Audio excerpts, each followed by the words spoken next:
Sir SP గారు బయటికి వెళ్ళారు, మీరు వస్తే వెయిట్ చేయమని చెప్పారు. అర్జెంటుగా రమ్మని చెప్పారే. నువ్వు లోపల వెయిట్ చేయి, నేను కంట్రోల్ రూమ్కి వెళ్ళి పాస్పోర్ట్ చెక్ చేసుకొస్తాను. Carry on.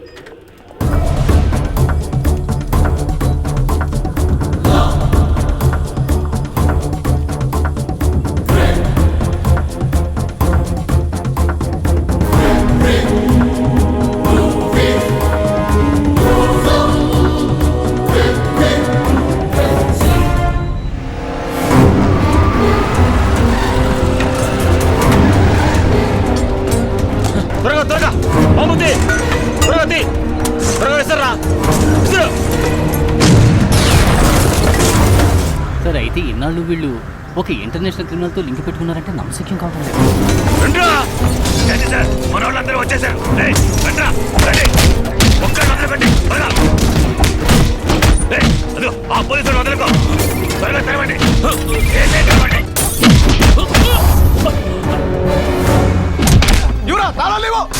నరసింహన్ తాళాలు తీసుకెళ్ళిపోయాడు. పగల కొట్టండి, పగల కొట్టండి.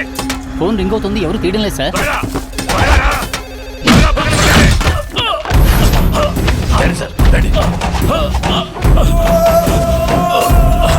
ఏరా సహాయం, తప్పించుకుంటున్నావా? నిన్ను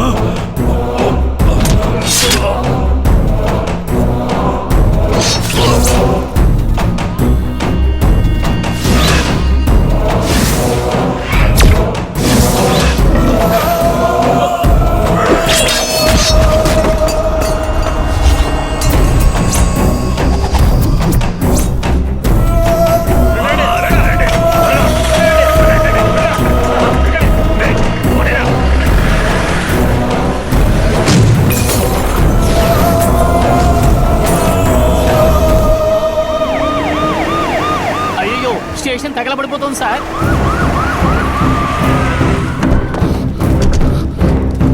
ఎవరు కనపడడం లేదు సార్.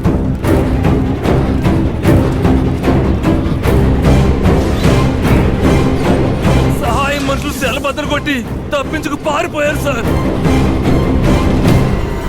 అయ్యో, కరీంకి ఏమైంది సార్? కరీం సార్ ని పొడి చేశారు సార్.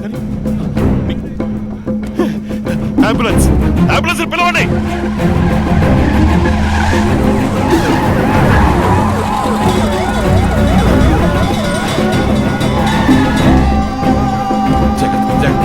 వెళ్ళండి.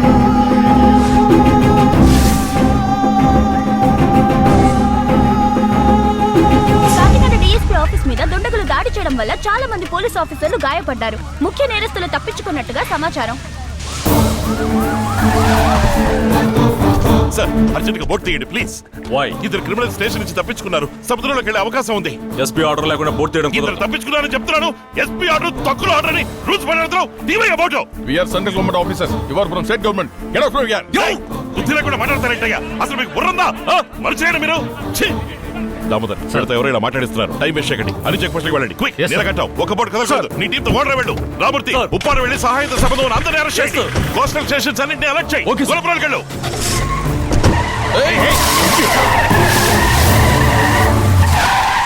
మనకి లారెన్స్ ఇల్లు ఎక్కడ ఉంది? తెలియదు సార్. సర్చ్ ఇట్ తీసుకురండి. చెప్పండి చెప్పండి రా చెప్పండి. కాకినాడ సమర్పణ పూర్తిగా నా కంట్రోల్లో ఉంది.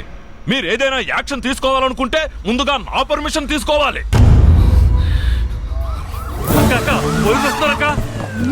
ఆవిడే సహాయం భార్య సార్. రండయ్యా రండి, పట్టుకుంటారా? నన్ను పట్టుకుంటారా? నా ఒంటి మీద చెయ్యేస్తే నన్ను తగలబెట్టుకొని మిమ్మల్ని కూడా భయపడతాననుకున్నారా? అక్కడ సహాయం ఇంట్లో ఏం చేస్తున్నావా? వాడి వైఫ్ ఎంక్వైరీకి తీసుకెళ్ళడానికి వచ్చాను సార్. అతని పెళ్ళం తగలబెట్టుకుని చేస్తే పై వాళ్ళకి నేను సమాధానం చెప్పాలయ్యా. ఉదయం ఆఫీస్కి వచ్చి కలు. ఏమైంది? సరే సరే, నువ్వు కృష్ణపట్నంలో దిగిపో. నేను చెప్పేంత వరకు అక్కడే ఉండు. Okay bye, okay bye. Karim రండి సార్. నాకేం కాలేదు సార్. రక్తం బాగా పోవడం వల్ల స్పృహ తప్పి పడిపోయాను. వాళ్ళని పట్టుకున్నాను సార్.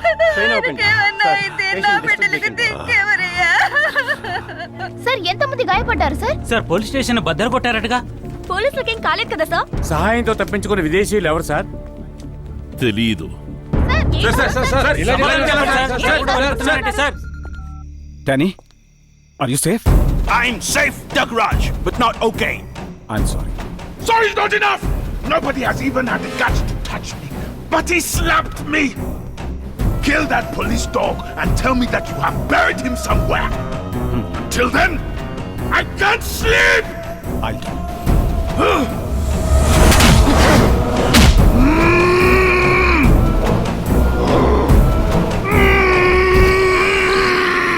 ఏంటయ్యా ఇది?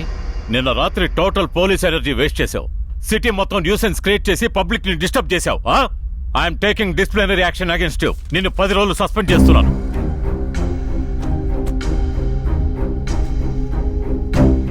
దీని మీద ఒట్టేసి వాళ్ళు తప్పించుకోవడానికి మీకు సంబంధం లేదని చెప్పండి.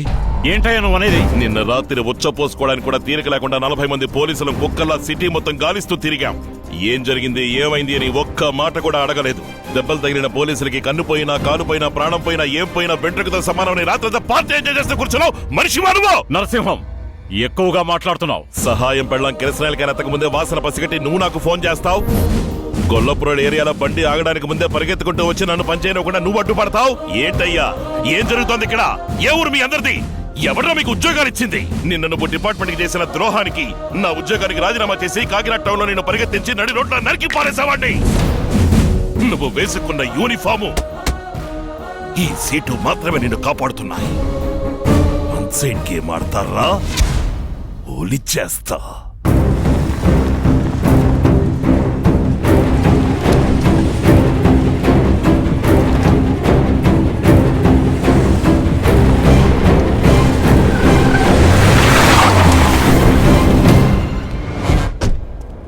ఏంటయ్యా, వాళ్ళను వదిలేయవయ్యా అని అడిగాను. నువ్వు నా మాట వినలేదు. ఇప్పుడు ఆ కేడి నా కొడుకులు స్టేషన్ బద్దలు కొట్టి తప్పించుకుపోయారు. ఇప్పుడు అర్థమైందా అనుభవానికి ఆవేశానికి ఉన్న తేడా ఏంటో? డిపార్ట్మెంట్ పబ్లిక్ నిన్న జరిగిన గొడవలు సహాయం కోసమేనని నమ్ముతున్నాయి.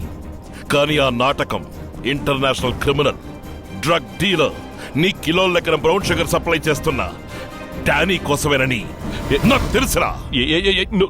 ఏంటి, డానీ పేరు చెప్పగానే లొడలొడని వాగే నీ నోరు వడకడం మొదలెట్టింది. భాయ్, నువ్వు హద్దు మీరావు. నా ఆత్మవిశ్వాసాన్ని దెబ్బతీసావు. పోలీస్ ఉద్యోగం నాకు దైవం లాంటిది. పోలీస్ స్టేషన్ కోవెల లాంటిది. దాన్ని కూల్చేశావు. చట్టాన్ని అతిక్రమించిన డానీని తీసుకెళ్ళా నేను దిగులు పడేవాడిని కాదు. నా స్టేషన్ ని కూల్చి తీసుకెళ్ళావు. అందుకేరా డిపార్ట్మెంట్ ఫైల్లో పెట్టాల్సిన వాడి పాస్పోర్ట్ ని భద్రంగా నా పాకెట్ లోనే పెట్టుకున్నా. వద్దు నరసింహం, డానీ ఒక అణుబాంబు లాంటి వాడు. తాకాలనుకున్నావో పేలిపోతావు. పేలిపోవడానికి, కాలిపోవడానికి నిప్పు పెట్టగానే దిక్కుతోచక వెళ్లే దీపావళి రాకెట్ అనుకున్నావా?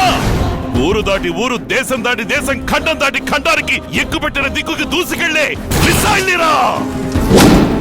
ఆఫ్రికా చింపాంజీ ఎక్కడికెళ్ళినా వెతికి పట్టుకొచ్చి బోన్లో పెట్టకుండా వదిలిపెట్టండిరా. రాయ్, నేను తిరిగి వచ్చిన తర్వాత కాకినాడ సిటీ దుమ్ము దుమారం అయిపోతుంది. చిక్కిన వాళ్ళందరూ ముక్కలు ముక్కలైపోతారు.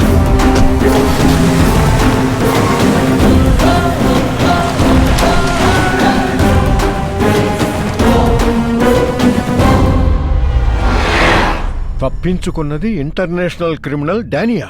నేను చెప్తున్నాను, ఆ అబ్బాయిని చాకరాజుని వెంటనే అరెస్ట్ చేయి. దానివల్ల ప్రయోజనం లేదు సార్. అరెస్ట్ తర్వాత కోర్టు, కేసు అని చాలా స్టేజెస్ ఉన్నాయి. వీళ్ళని బొక్కలో తోయడానికి క్లీన్ పోలీస్ గా ఉంటే చాలదు సార్, కొంచెం క్రిమినల్ పోలీస్ గా మారాలి. రూల్స్ పాటించకుండా తప్పు చేసే క్రిమినల్స్ ని ఆ చోట ఈ చోట తేడా లేకుండా కాల్చి పారేయాలి, లేదా గొంతులను చంపేయాలి. నలుగురిని కాల్చి నడి రోడ్డు మీద పారేస్తేనే 40 మంది భయపడతారు, 400 మంది మారుతారు, 4000 కుటుంబాలు బాగుపడతాయి. ఇంటర్నేషనల్ క్రిమినల్స్ తో కలిసి బిజినెస్ చేసే వాళ్ళని సాధారణమైన రూల్స్ తో ఏమీ చేయలేము సార్. అందుకని వెంటనే ఒక ఆపరేషన్ ఫామ్ చేసి సహాయం నుంచి సరుకు సప్లై చేసే డానీ వరకు మొత్తం అందరిని అరెస్ట్ చేయాలి sir. Operation D, an operation beyond regular rules and formalities. Rule 1. Operation Commandant can select any police personnel from any district in Andhra Pradesh. Rule 2.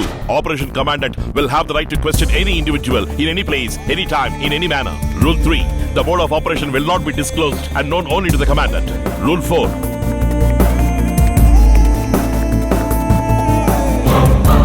Rule 10. The Commandant is answerable only to the Chief Justice, Honorable Home Minister, Honorable Chief Minister of the state. సరే, ఇది నేను మాత్రమే తీసుకునే నిర్ణయం కాదు. CM గారితో మాట్లాడొస్తాను. Sir, ఇంకో ముఖ్యమైన విషయం. రాజకీయ పరిస్థితులకి లొంగిపోయి ఈ ఆపరేషన్ని క్యాన్సిల్ చెయ్యను అని నాకు గ్యారంటీ ఇవ్వండి సార్. గోదావరి జిల్లాలోనే పుట్టి పెరిగాను.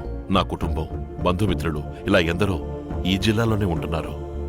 అన్నింటినీ మర్చిపోయి నేను రంగంలోకి దిగి పని మొదలు పెట్టాక ఒక్క అడుగు వెనక్కి వేసినా అది నన్ను మాత్రమే కాదు సార్, ఈ ఆపరేషన్కి సంబంధించిన అందరినీ చావుదెబ్బ కొడుతుంది. ఎందుకంటే అందరూ జనారణ్యంలో తిరిగే మానవ మృగాలు. ఏమంటున్నారు మిస్టర్ రామనాథం? సడన్ గా ఆపరేషన్ డి ఫామ్ చేయాలా? రేపు ప్రతిపక్షాల వాళ్ళు, సంకీర్ణ పక్షాల వాళ్ళు చట్టసభలో నిలదీశారంటే ఏ సమాధానం చెప్పాలి? 8 మాసాలుగా ఒక పోలీస్ అధికారిని రాజీనామా చేయమని చెప్పి జీతమే లేకుండా అతనితో పని చేయించామే, అది చట్టంలో అవకాశం ఉండి చేశామా లేక ప్రతిపక్షాలని సంప్రదించి చేశామా? సరే, మీ ఇష్టం.